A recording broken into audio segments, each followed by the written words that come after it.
Israeli Prime Minister Benjamin Netanyahu. Mr. Prime Minister, always great to have you. Well, I wish under better circumstances. So I'm watching this illegitimate, court, the ICC, and this indictment of you, and I'm thinking, okay, I'm sort of comparing it to 9/11 in our country.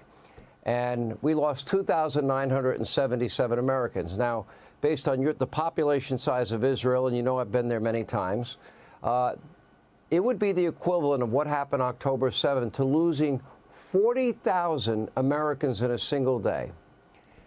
Why you, as the Prime Minister of your country, defending yourself against these radical Islamists attacking and killing your people and kidnapping your people, and and somehow everything's so upside down that you're the problem, and there's a moral equivalency with Israel defending itself and radical terrorists? Well, it's outrageous. I think President Biden said that, and Republicans and Democrats have rallied around this, the effort to fight this absurdity. I mean, this is a rogue prosecutor who's gone amok. He's out to demonize the one and only Jewish state and the only democracy in the Middle East. And it's both false and dangerous. False because, first of all, he's creating a false symmetry, as you said, between the democratically elected leaders of Israel and the terrorist tyrants of Hamas. And that's exactly like saying, well, I'm going to issue arrest warrants for President George W. Bush, but also bin Laden. Or in World War II, I'm going to issue arrest warrants for Churchill and FDR, but also for Hitler. Thanks a lot.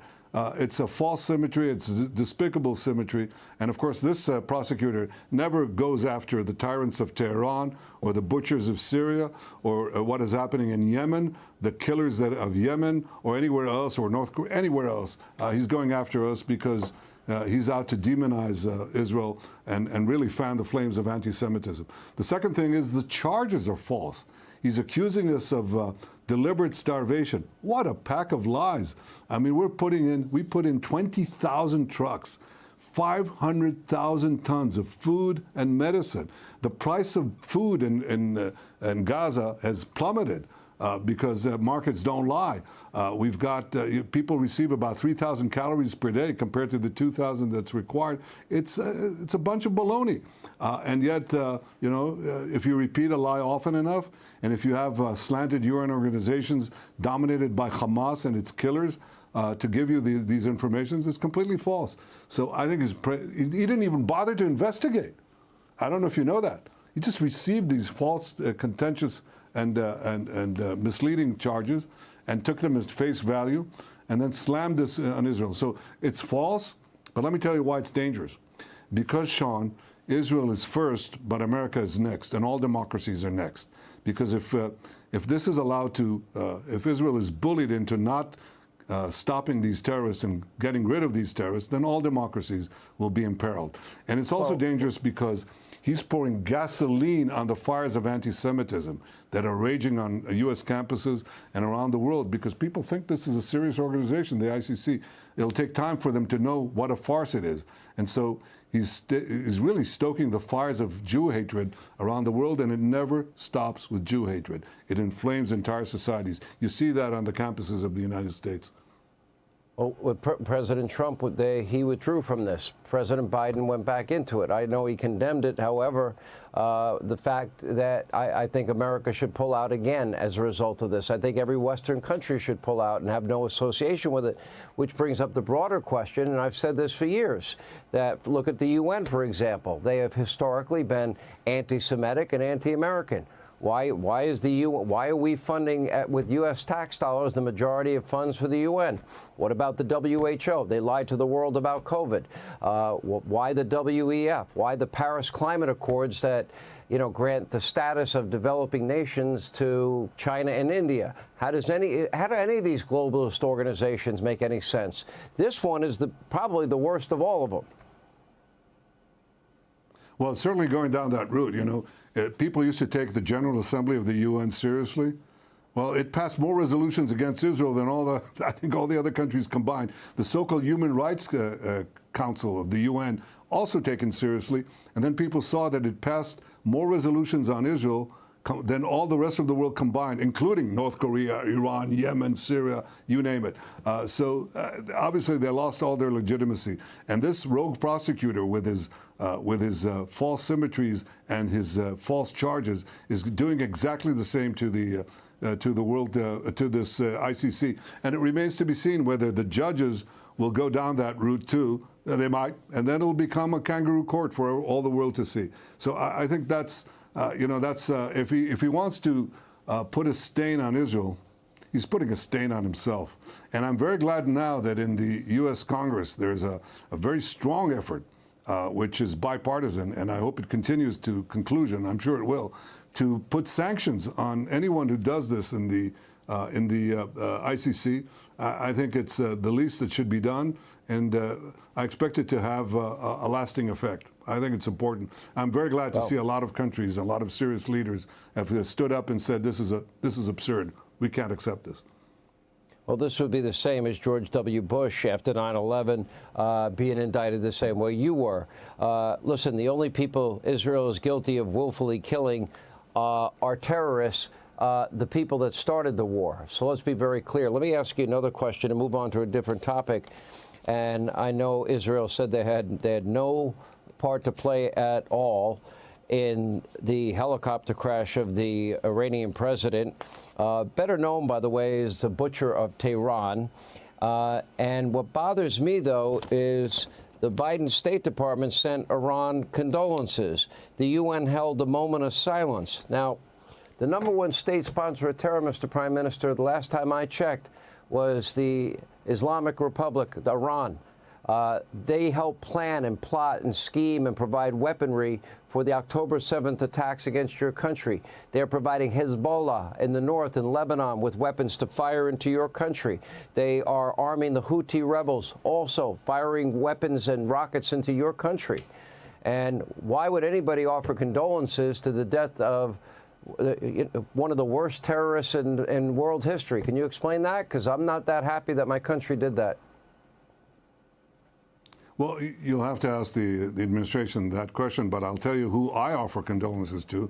I offer condolences to the people of Iran who've been terrorized and subjugated by these theocratic thugs for half a century. I mean, they've killed them on the sidewalks. They don't let them raise their voice. They promote terrorism around the world, but they also do horrible things to their own people. So I offer my condolences to the Iranian people, and I hope they get rid of this tyranny as soon as they can. I think that that's been my position all along, and I think that's the right position. I've made the statement over and over again. When congressional appropriations were made to help Israel out in your war on terror, then came conditions from the Biden administration and a pressure campaign for you not to finish the battle, the war that they started against you, and not to go into Rafa, or the aid would be withheld. The term I used on this show right here is that Joe Biden surrendered in the war against radical Islamic terrorism. I stand by that today. I don't think he should be telling you how to fight your war. I think what America's message to you should be is what Israel's message was to us after 9/11. Go win your war against terror. Because you're right, you hear death to Israel, death to America. It's not just Israel. They want death to the free world. So I really was very disappointed in President Biden. Probably not something you want to get too deeply into. Well, look, I appreciate the fact that President Biden came to us at the beginning of the war and the help that he gave us. But obviously, we have a disagreement on Rafa. And I said, look, Rafa is where 4 of the 24 terrorist battalions of the Hamas terrorist army are there. We can't leave them there any more than the Allies could leave 20% of the Nazi army intact in Germany with their own territory and don't go into Berlin. If somebody said to you, leave 20% of the Nazi army, don't go into Berlin, that would be unacceptable. It's unacceptable to us too. So we're going in there. We're trying to reach an understanding with the administration. I hope we do, but we'll do what we need to do, what we must do, to make sure that Hamas doesn't retake Gaza and do what they promised to do, and that is to repeat the horrible October 7th massacre, the beheading of women after they raped them, the burning of babies, the slaughter of the innocent, the taking of hostages, women, children, you name it, Holocaust survivors. We're not going to let them do it. So I hope we can reach an understanding, but we'll do what we must do. And let me tell you, I think there's a vast support in Israel for the position that I'm talking about. And there's also vast support in the United States. I've seen this in the numbers. 80% of Americans, when asked, who do you support, Israel or Hamas? 80% say they support Israel. 20% say they support Hamas. That's the same 20% who say that bin Laden was right and America was wrong. So there's something deeply wrong with that fringe, but it's a fringe. And you can see that, you know, these people instinctively understand that we're fighting your fight, that we're sort of standing in Hamas, in Iran's way, Iran with all its henchmen, Hamas, the Houthis, Hezbollah. They want to conquer the Middle East, and they want to threaten you. They want to develop intercontinental ballistic missiles tipped with nuclear weapons to threaten you. Yes, you, Sean, where you're sitting, and every city in the United States. Israel stands in their way. So for them, we are you, and you're us. And you know what? On this, they're right. And you know where I saw that? I saw that in the mobs on American, these vocal, violent crowds in American universities. I mean, terrible. Yeah, what do? Terrible. They burn Israeli flags and they burn American flags. They chant death to Israel, death to America. They don't hate America because of Israel. They hate Israel because of America, because we're part of and parcel of this common civilization of ours with our common values. And the most moving thing that I saw was in the University of North Carolina the other day, because the Palestinian supporters, they burnt an American flag, an Israeli flag. Then they took down an American flag from the flagpole and hoisted a Palestinian flag. And these frat brothers came, took down the Palestinian flag, rehoisted the American flag, and then stood around the American flagpole to protect it. And they got $1 million in crowdfunding. You know, it tells you where the American people are. They understand that our war is your war. Our victory will be your victory. I think that the vast majority of Americans understand it. And by the way, the vast majority of Israelis understand it, and that's why they support my goal of total victory over Hamas, releasing all our hostages, and making sure that Gaza doesn't pose a threat to Israel in the future. What is our aim, Winston Churchill said? I can tell you in one word, victory. And then he expanded. Victory against the monstrous tyranny. Well, let me... Go ahead. I was going to say that no hit job and no absurdity and no perversion of justice and travesty of international law will make us not achieve these goals. And I appreciate the support we've been receiving from the American people over the years. I deeply appreciate the support that President Trump gave us over his administration. He recognized Jerusalem as Israel's capital. He moved the American embassy there. He recognized our sovereignty in the Golan Heights. He got out of the disastrous Iran deal. And I also appreciate the support we got from President Biden and his administration, even though we have our differences occasionally. I think by and large what you see is that the vast majority of the American people across the political spectrum, not including the extreme fringes on the progressive side, really understand our battle, which is your battle, and understand our values, which are your values, and they're not going to be hoodwinked by this kangaroo prosecutor in The Hague. Let me ask you one last question, and I know you have to run, sir. There is a tape, there's about 50-minute tape that the IDF has put together, and on October 7th, the Hamas terrorists that were killing and raping and beheading and murdering innocent citizens in your country, it's all on tape. Literally, it was as reminiscent as Nazi Germany, and I don't use that analogy lightly, as anything I've ever seen in my lifetime. Now, there is a way, I don't think most people have seen it.